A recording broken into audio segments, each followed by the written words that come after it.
సంవత్సరాల తరబడి ఎన్ని మందులు వాడినా మీ మోకాల నొప్పులు తగ్గట్లేదా? ప్రాణ పెయిన్ క్లినిక్ లో అత్యాధునిక చికిత్స. నమస్తే రమగారు. నమస్తే జయ. రమగారు, మీతో నేను కొన్ని మంత్రాలు చేశాము. అంటే ఈ పలానా మంత్రం చదివితే పఠనం చేసుకుంటూ ఉంటే మనకున్న కొన్ని సమస్యలు కొంతవరకు దూరం అవుతాయి, మనసు ప్రశాంతంగా ఉంటుందని. అలా చేసినప్పుడు ఎలా ఉంటుందంటే, ఇది నాకు తెలుసు ఆల్రెడీ, నేను చేశాను, కానీ నాకు ఈ సమస్య తగ్గలేదు, ఇంకా కొత్త మంత్రాలు కావాలని.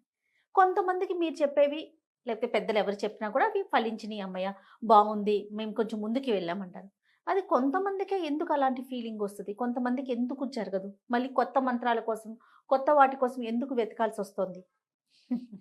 మనస్తత్వాల్లో ఉంటుంది జయ.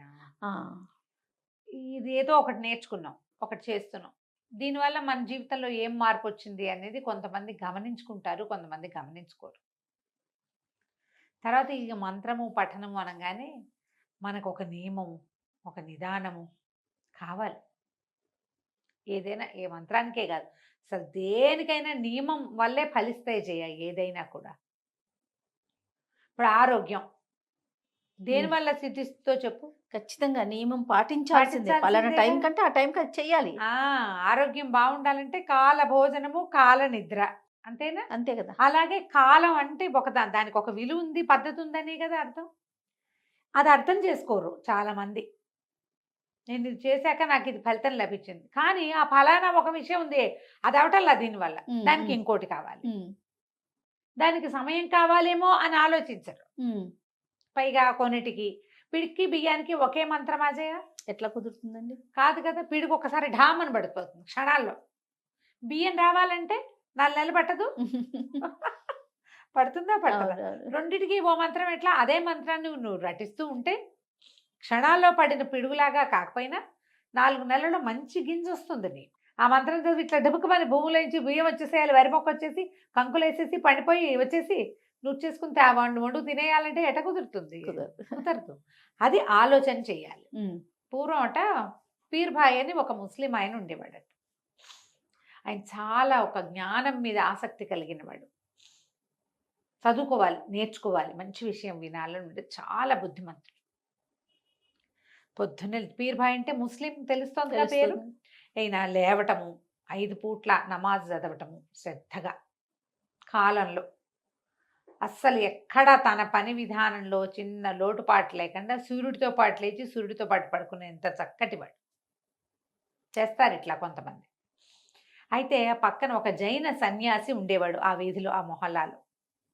ఆయన అటు ఇటు తిరుగుతూ ఈ పీర్భాయిని చూస్తూ చాలా సంతోషించేవాడు. అయితే ఒకనాడు ఒక మసీదు అరుగు మీద ఈ పీర్భాయ్ కూర్చునుండగా జైన సన్యాసి అటు వెళ్తూ ఎంతో కాసేపు పిచ్చాపాటి మాట్లాడాడు.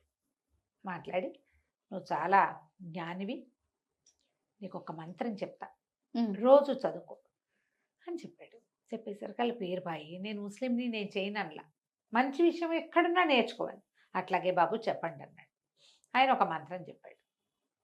పీర్భాయ్ తన నమాజ్ వేళల్లో నమాజ్ చేసుకుంటూ జైన సన్యాసి ఎట్లా చెప్పాడో అట్లా ఆ మంత్రాన్ని రోజు చెప్పుకునేవాడు. ఇది మతాలు మార్చే ఉద్దేశంతో చెప్పట్లేదు ఈ కథ, ఓ పుస్తకంలో ఉంది.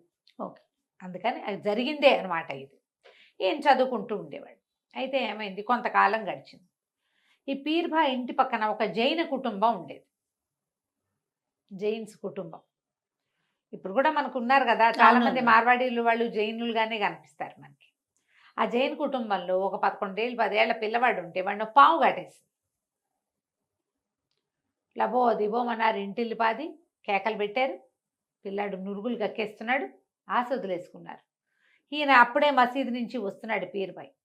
ఎప్పుడైతే ఈ కేకలు వినపడి ఏడుపులు వినపడాయో చుట్టుపక్కల జనమంతా చేరారు. ఏమైంది ఏమైందంటే, ఇగో జైన్ భాయ్ సాబ్ గారి కుమారుడు కడగొట్టు వాడికి పాము గరిచింది అనగానే పరిగెత్తుకుంటూ వెళ్ళి ఆ పిల్లాడిని దగ్గరికి తీసుకుని, తను రోజు చదువుతున్నాడు కదా ఆ మంత్రాన్ని 5-6 సార్లు చదివాడు.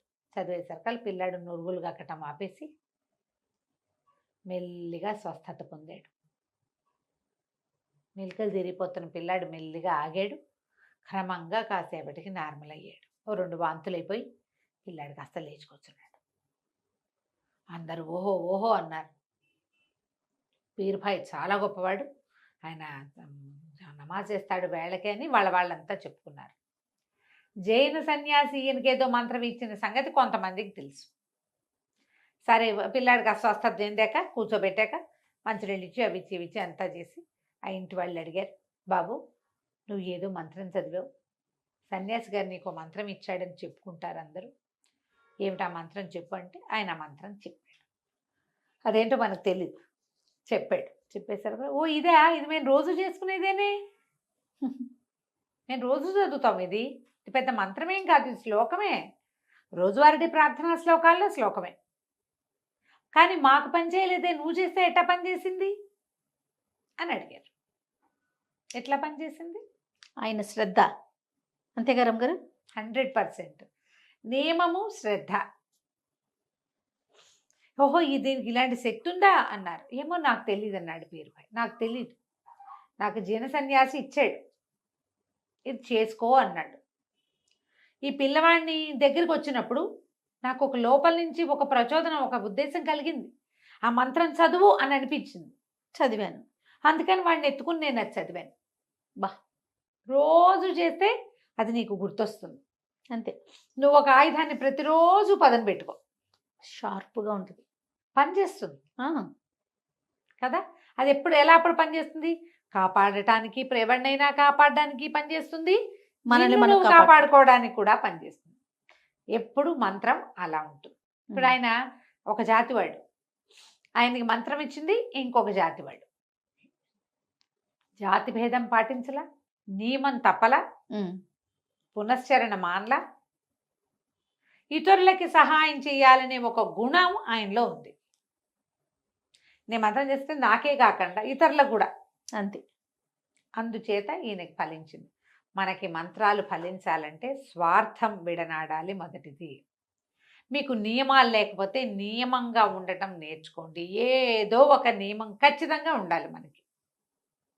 నువ్వు పొద్దున్నే లేవా, పోనీ లేవు, 10ంటికి స్నానం చేయి, 12కి రోజు అదే టైం చేయి, ఓ రోజు 12కి, ఓ రోజు 3కి, 7కి, 16కి, 14కి కాకుండా ఒకటే టైము, ఒకటే సమయానికి దీపం పెట్టడం, ఒకటే సమయానికి చదువుకోవటం.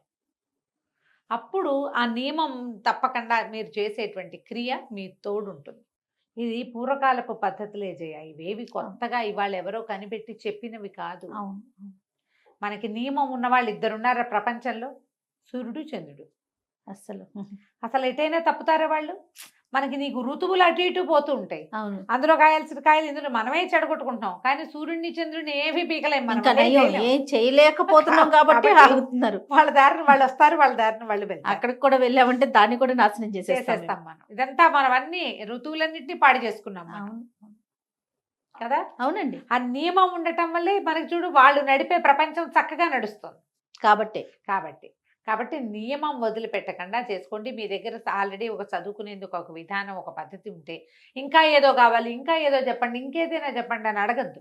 దాన్ని నియమంగా చేయండి. దాన్ని నెంబర్ ఆఫ్ టైమ్స్ చేయండి, అంతే. దాన్నే పదును పెట్టండి. మీ ఇంట్లో ఉన్న ఆయుధాన్నే పదును పెట్టుకోండి, కొత్త ఆయుధాలు కొనుక్కురాక్కర్లేదు. మీరు ఇలా చేస్తే మీ మంత్రం ఖచ్చితంగా మీకు ఫలిస్తుంది. ఎంత బాగుందో రమ్మగారి స్టోరీ, చాలా చాలా బాగుంది. నమస్తే అండి. నమస్తే జయ. సుమన్ టీవీలో మీ పర్సనల్ అండ్ బిజినెస్ ప్రమోషన్స్ కోసం కింది నెంబర్కి కాంటాక్ట్ చేయండి.